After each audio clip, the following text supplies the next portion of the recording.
হরিচাঁদ গুরুচাঁদ ঠাকুরের পুজো দিয়ে মনোনয়নের পথে শান্তনু করলেন তৃণমূল প্রার্থীকে কটাক্ষ। লোকসভা নির্বাচনের আগে বিভিন্ন লোকসভা কেন্দ্রের প্রার্থীদের করতে হবে মনোনয়ন দাখিল।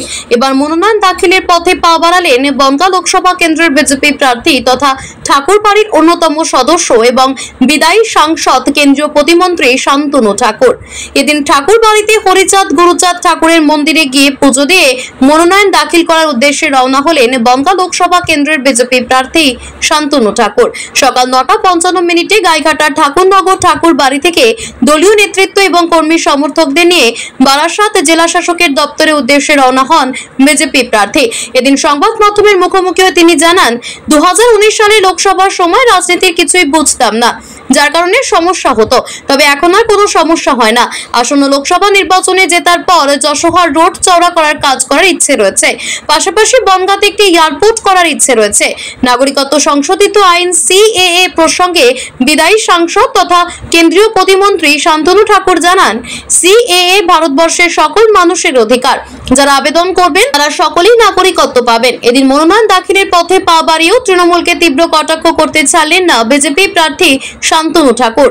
উল্লেখ্য, এদিন বনগাঁ লোকসভা তৃণমূল প্রার্থী বিশ্বজিৎ দাসেরও নমিনেশন পত্র জমা দিতে যাওয়ার কথা রয়েছে। সূত্র মারফত জানা যাচ্ছে, বিজেপি প্রার্থীর আগেই ঠাকুরবাড়িতে এসে পুজো দেবেন তৃণমূল প্রার্থী বিশ্বজিৎ দাস। এই ঘটনার প্রসঙ্গে তীব্র কটাক্ষ করে বিজেপি প্রার্থী শান্তনু ঠাকুর বলেন, ঠাকুরবাড়ি আসতে হবে কারণ মতুয়াদের ভোটটা দরকার। অন্যদিকে ঠাকুরবাড়িতে সন্তানের গালাগাল দেবে, ওরা ভাবে ঠাকুরবাড়িতে ওরাই সবকিছু। সব মিলিয়ে লোকসভা নির্বাচনের প্রাককালে নির্বাচনী প্রচার ময়দান যে সরগরম রয়েছে, সেই সঙ্গে সঙ্গে মনোনয়ন দাখিলের আগে ফের আবারও তৃণমূলকে তীব্র কটাক্ষ করতে ছাড়লেন না বনগাঁ লোকসভা কেন্দ্রের বিজেপি প্রার্থী তথা বিদায়ী সাংসদ কেন্দ্রীয় প্রতিমন্ত্রী শান্তনু ঠাকুর। ইতিমধ্যে উত্তরবঙ্গের 3টি জেলায় শেষ হচ্ছে প্রথম দফার নির্বাচন। আজ উত্তরবঙ্গের 3টি জেলায় রয়েছে দ্বিতীয় দফার নির্বাচন। রায়গঞ্জ, বালুরঘাট এবং দার্জিলিং লোকসভা কেন্দ্রে নির্বাচন চলছে আজ। অন্যদিকে দক্ষিণ 24 পরগনা জেলার বনগাঁ লোকসভা কেন্দ্রে চলছে মনোনয়ন জমা দেওয়ার কাজ।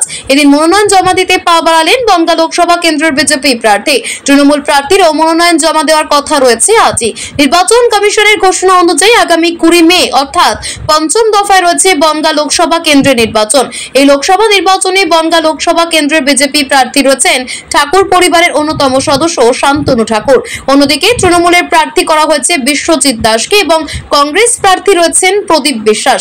এই লোকসভা কেন্দ্রের আওতায় রয়েছে 7টি বিধানসভা কেন্দ্র, যার মধ্যে রয়েছে কল্যাণী, হরিণঘাটা, বাগদা, বনগাঁ উত্তর, বনগাঁ দক্ষিণ, গাইঘাটা এবং স্বরূপনগর। বিগত লোকসভা নির্বাচনে লোকসভা কেন্দ্র থেকে জয়ী হন বিজেপি প্রার্থী শান্তনু ঠাকুর। ঠাকুর পরিবারের অন্য সদস্য তৃণমূল প্রার্থী মমতা বালা ঠাকুরকে হারিয়ে সাংসদ নির্বাচিত হন তিনি।